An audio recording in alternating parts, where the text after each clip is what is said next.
Okay, अस्सलाम वालेकुम।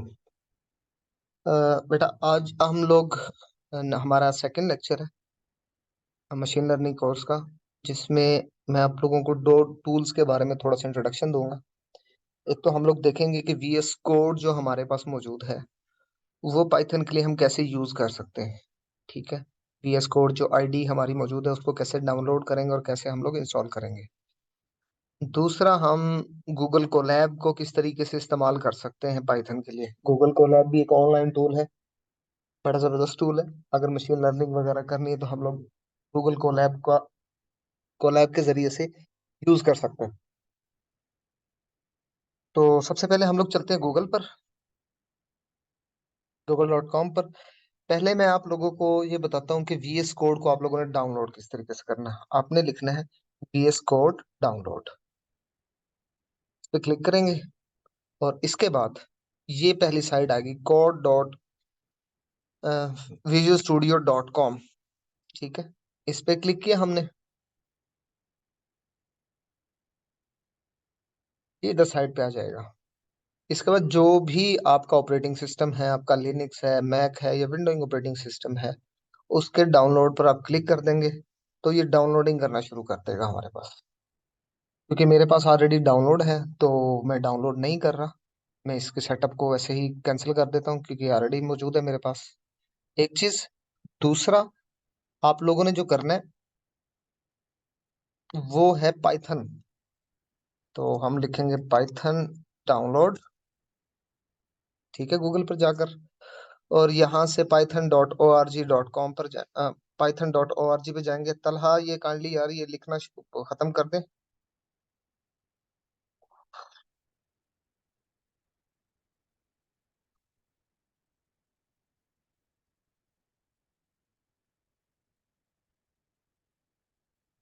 तो हम इधर आ गए। यहाँ पर ना हमारे पास ये डाउनलोड का होता है बटन, मतलब मेन्यू में मौजूद होता है, मेन्यू बार। नहीं तो यहाँ भी मौजूद है।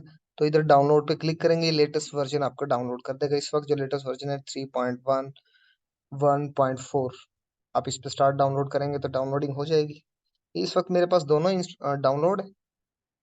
तो सबसे पहले हम लोग पाइथन को इंस्टॉल करते हैं।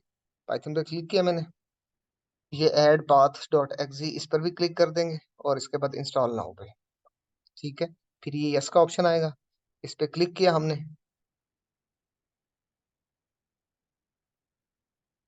तो इस तरीके से हमारे पास ये पाइथन इंस्टॉल हो जाएगा। जैसे ही पाइथन इंस्टॉल हो जाएगा उसके फौरन बाद हम लोग जो स्टार्ट करेंगे वो वीएस कोड को इंस्टॉल करेंगे और उसकी कुछ एक्सटेंशंस हैं जिनको हम लोग वहां पर साथ इंस्टॉल करके, ताकि पाइथन के यूजेबल वीएस कोड को हम लोग बना सकें। ठीक है। वीएस कोड को बाय सेल्फ बाय डिफॉल्ट देखे तो एक सिंपल सा एडिटर है। फिर जैसे जैसे एक्सटेंशन उसमें इंस्टॉल करते जाएंगे वैसी वैसी सपोर्टेबिलिटी उसके अंदर आती जाएगी। हाँ, आपने PHP करनी है, आपने HTML CSS करनी है, आपने लारावेल कोऑर्डिनेटर पे काम करना है, तो उस तरह की एक्सटेंशंस आप लोग यूज करते जाएंगे और वैसी वैसी चीजों के लिए ये एडिटर रिस्पॉन्सिव हो जाएगा। ओके, ये हमारे पे इंस्टॉल हो गया। इसके फौरन बाद मैं VS कोड की तरफ जाता हूँ। आई एक्सेप्ट, ये नेक्स्ट, ये नेक्स्ट, और फिर नेक्स्ट। हाँ जी, और उसके बाद ये नेक्स्ट किया, फिर इंस्टॉल।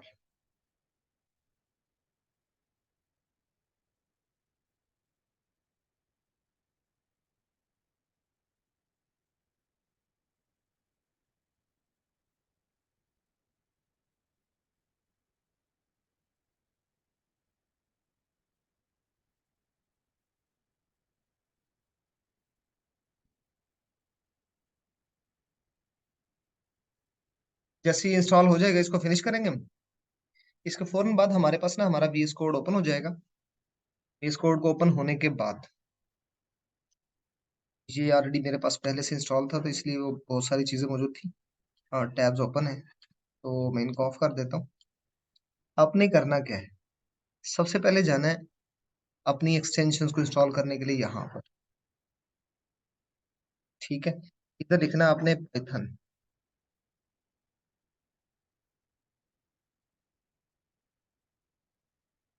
ये मौजूद है पहले वाला। अब ये देखें, ये डेवलप्ड भी माइक्रोसॉफ्ट ने की हुई है, और ये यहाँ पर अनइंस्टॉल लिखा हो, इसका मतलब मेरे पास ही इंस्टॉल है। तो आप लोग भी सबसे पहले आकर इसको इंस्टॉल करेंगे। ठीक है।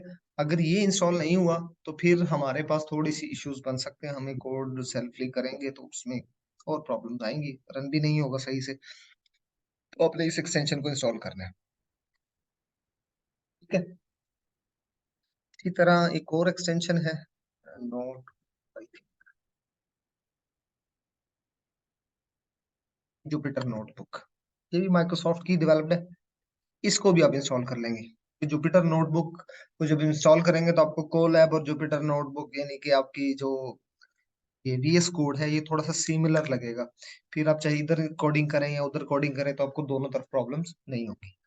तो ये हमारे पास सिंपल सा वे था जिसमें हम VS कोड को अ, इस काबिल बनाते हैं कि जिसमें हम लोग पाइथन को यूज कर सकें। ओके। अब हम लोग यहाँ पर बनाते हैं फाइल। फाइल करने के लिए एक ओपन फोल्डर। तो मैं इसको डेस्कटॉप पर ले जाता हूँ, और यहाँ पर ना एक फोल्डर बना लेते हैं, बेसिक्स ऑफ पाइथन के नाम का। ठीक है। इस पे क्लिक किया और ये सिलेक्ट फोल्डर कर लिया।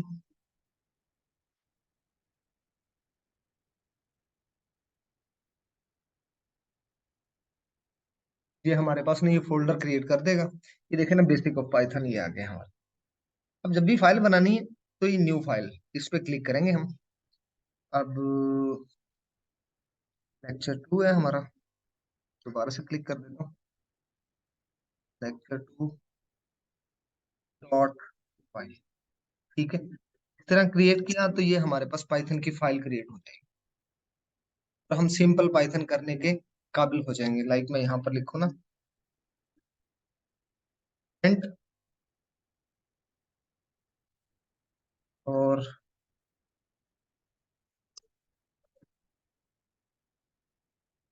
ठीक है, मैं इसको रन करता हूँ। ये टर्मिनल पर हमारे पास रन होकर यहाँ पर डिस्प्ले दे दे। ठीक है, ये हमारे पास इसका आउटपुट आया। तो ये सिंपल सा, भी इस पर फोकस ना कीजिएगा। कुछ लोग ऐसे हैं जिनकी प्रोग्रामिंग को बेसिक नहीं है। फिलहाल मैं आपको फाइल क्रिएट करना बता रहा था, किस तरीके से आप लोगों ने फाइल क्रिएट करना है। सबसे पहले एक फोल्डर बनाना है, आपका VS कोड के लिए जरूरी है। उसके अंदर जाकर आप फाइल क्रिएट करेंगे। ठीक है। अगर आपने फोल्डर नहीं बनाया तो फिर आपको इश्यूज हो जाएंगे, मतलब वो आपको शायद फाइल भी क्रिएट करने ना दे। नेक्स्ट हमारे पास जो टूल है वो भी बड़ा स्ट्रॉन्गर टूल है, ऑनलाइन टूल है गूगल का। इसे हम लोग कहते हैं कोलैब। लिखिएगा गूगल। ठीक है। उसके बाद जो पहली साइट हमारे पास आएगी, सॉरी सेकंड साइट, collab.research.google.com। इस पर क्लिक करेंगे और इसके बाद ये हमें गूगल कोलैब पर ले जाएगा, जहां पर हमारी नोटबुक्स बनना शुरू हो जाएंगी। ये पहले से क्रिएटेड प्रोजेक्ट्स है मेरे।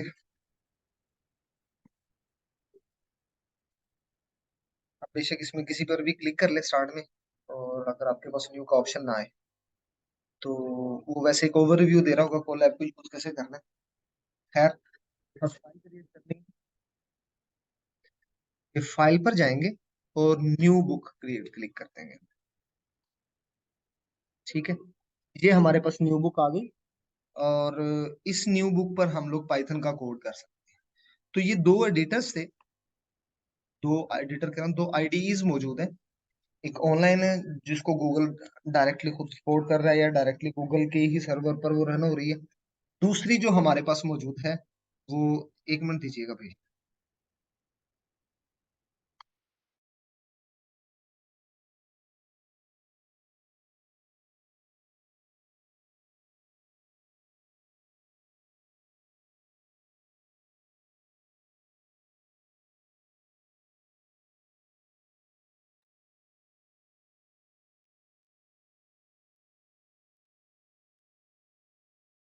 ओके।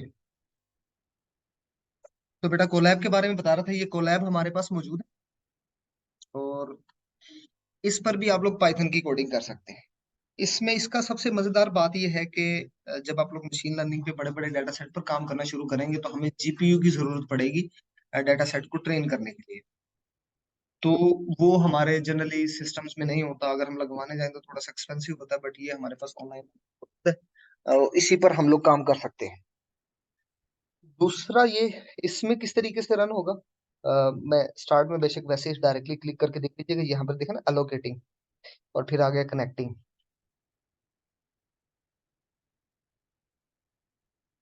तो सबसे पहले ये कनेक्टेड हो गया, देखिए रैम और डिस्क आ गई दोनों। यहाँ पर ये देखिए अनटाइटल्ड, ठीक है, ये इसकी एक्सटेंशन है हमारे पास पाइथन की। हाँ जी जुल्करनैन, कोई इशू है बेटा?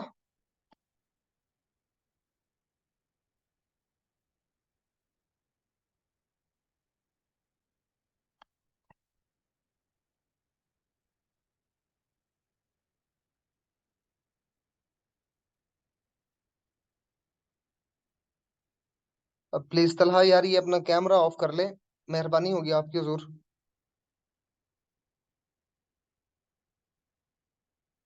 अपना कैमरा ऑफ करो बेटा, मैं बाद में आपसे बात करूंगा इंशाल्लाह। तलहा, अच्छा, इस पर भी सेम इसी तरीके से हम लोग कोड करते हैं, लाइक मैंने जैसे लिखा ना प्रिंट। तो मैं इसको थोड़ा सा जूम कर लेता हूँ ताकि आप लोगों को नजर आ जाए। ठीक है, तो ये कमांड है हमारे पास, इधर डबल कोटेशन में जो भी मैसेज लिखना चाहे वही लिख दो, हाई इन्फोसिस कोड। और ये हमारे पास मैंने इसको किया, अब ब्रैकेट लगाए और उसके बाद मैंने इसको रन किया। ये आउटपुट इस तरीके से हमारे पास हाथ आ जाती है। सेम इसी तरीके से ना जुपिटर नोटबुक की तो टाइप हम यहाँ पर भी यूज कर सकते हैं, इधर भी हम लोग बनाना चाहें तो यहाँ भी हमारे पास बन सकती। ओके,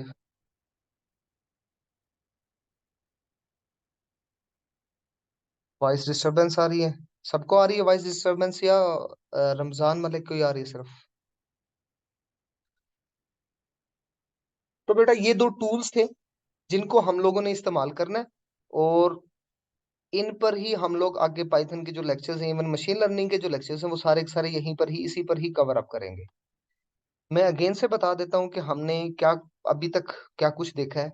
सबसे पहले तो हम लोगों ने ये देखा कि हमने वीएस कोड किस तरीके से इंस्टॉल करना है, और पाइथन। वीएस कोड को डाउनलोड करने के लिए आप लोग वीएस कोड डाउनलोड लिखेंगे और उसकी साइट पर जाएंगे, ये पहली साइट मौजूद है, और इधर से आप लोग डाउनलोड कर लेंगे। फिर इसी तरह हमारा पाइथन लैंग्वेज के लिए हमें उसका ट्रांसलेटर चाहिए, तो वो हम लोग यहाँ से डाउनलोड करेंगे, python.org से, इधर से डाउनलोड हो जाएगा। तो उसके सबसे पहले आपने पाइथन को इंस्टॉल कर लेना है, पाइथन में वो ऐड पाथ जो मौजूद है ना, उस पर क्लिक कर लीजिएगा, फिर वो आपको इंस्टॉल करने में ना काफी आसानी हो जाएगी, प्रॉब्लम्स नहीं होंगी।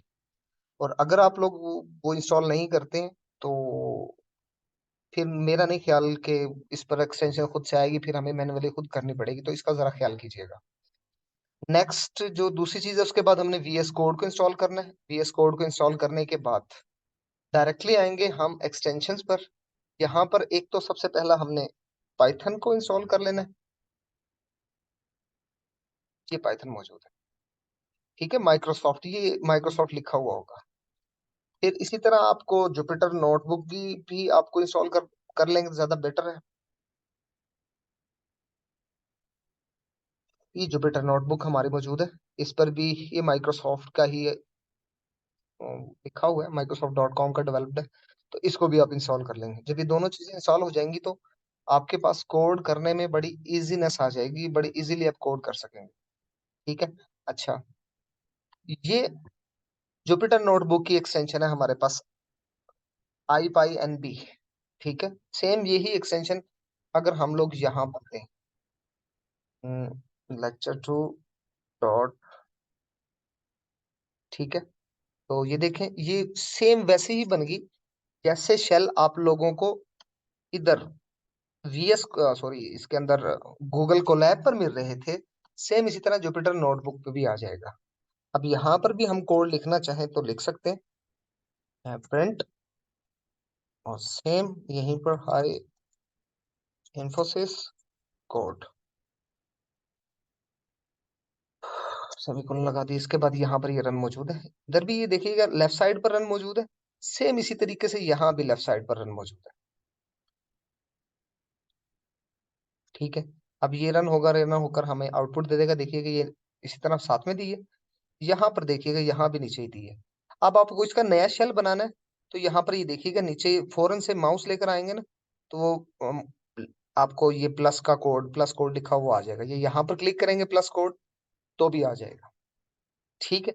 इसमें दरम्यान में ना एक टेक्स्ट भी होता है, आपको कुछ मैसेजेस वगैरह लिखने हैं, कोई हेल्पिंग के लिए कुछ एक्सप्लेनेशंस लिखनी होती है, तो उस पर सिंपल टेक्स्ट आप लोग लिख सकते हैं इस पर। ठीक है। तो जैसे मैं यहाँ पर टेक्स्ट लिख देता हूँ अकेला, सिंपल राइटिंग है, अब इसको वैसे ही छोड़ देंगे जैसे ही। लाइक मैं इधर से इस पे क्लिक करता हूँ, तो ये देखिए टेक्स्ट लिखा हो गया। अब इसको एडिट करना है तो डबल क्लिक करेंगे और इसको बोल्ड करना है, सारे को सिलेक्ट करें। अब बोल्ड करने की एक्सटेंशन है ये 60। याद रखिएगा डबल स्टैरिक के दरमियान ना गैप ना हो, अगर गैप हुआ तो वो बोल्ड नहीं हो पाएगा, ये देखिएगा इस तरीके से आ जाएगा। ठीक है। सेम इसी तरीके से अगर मैं इसको टेक्स्ट लिखता हूँ और यहाँ ऐसे करता हूँ हैश के साथ, तो थोड़ा सा बड़ा हमारे पास लिखा हो जाएगा। इस तरह बोल्ड एंड इटैलिक भी कर सकते हैं। कोई इमेज वगैरह प्लेस करनी है तो वो कर सकते हैं, इवन लिस्टिंग वगैरह करनी है, लिस्ट की बुलेट्स की सूरत में कुछ कंटेंट लिखना है तो वो भी लिख सकते हैं। उसके नीचे भी कोई कोड करना चाहे तो वो कर सकते हैं। Like a is equal to 5, ये है क्या, ये बाद में हमारे पास नेक्स्ट लेक्चर है, हम उसमें एक्सप्लेन करूंगा मैं। बट दिखाना ये चाह रहा हूँ कि आपका टेक्स्ट दरमियान में जो भी आप टेक्स्ट लिखेंगे वो बॉटम में मौजूद है, हर शेल की एक्सप्लेनेशन दे सकते हैं। सेम यहाँ भी आप ऐसे ही कर सकते हैं। तो ये मार्कडाउन आ गया, आप इधर भी करना चाहें तो इधर भी कर सकते हैं। लाइक में लिखता हूँ हैश हैश टेक्स्ट। ठीक है। तो इसके बाद मैं कोड पे जाता हूँ, वो एक्सक्यूट, सॉरी, यहाँ से क्लिक करता हूँ। ठीक है, ये क्लिक हो गया हमारे पास। अब इसको दोबारा से एडिट करना है तो दोबारा आकर आप कोई भी एडिट कर सकते हो। मैं अगर एक हैश खत्म करके फिर क्लिक करता हूँ तो फिर भी हमारे पास आ गया। और अगर मैं इसके साथ स्टैरिक लगा देता हूँ दोनों तरफ ही, तो ये देखिए कि थोड़ा कम बोल्ड है हमारे पास। ठीक है, ये नीचे हमारे पास कोडिंग विंडो है और ये हमारा आपकी टेक्स्ट विंडो मौजूद है। टेक्स्ट विंडो के लिए मार्कडाउन है और यहाँ पर कोड लिखा हुआ है। अगर इसकी भी बात करें तो इधर टेक्स्ट एंड कोड लिखा हुआ है, टेक्स्ट लिखना है तो टेक्स्ट ऐड करेंगे, कोड लिखना है तो कोड ऐड करेंगे। ये इस तरीके से ये दोनों टूल्स हैं जिन पर हम लोग काम कर सकते हैं, और इन फ्यूचर हम इन दोनों टूल्स पर ही काम करेंगे, मतलब कोलैब पर भी जाएंगे और वीएस कोड पर भी।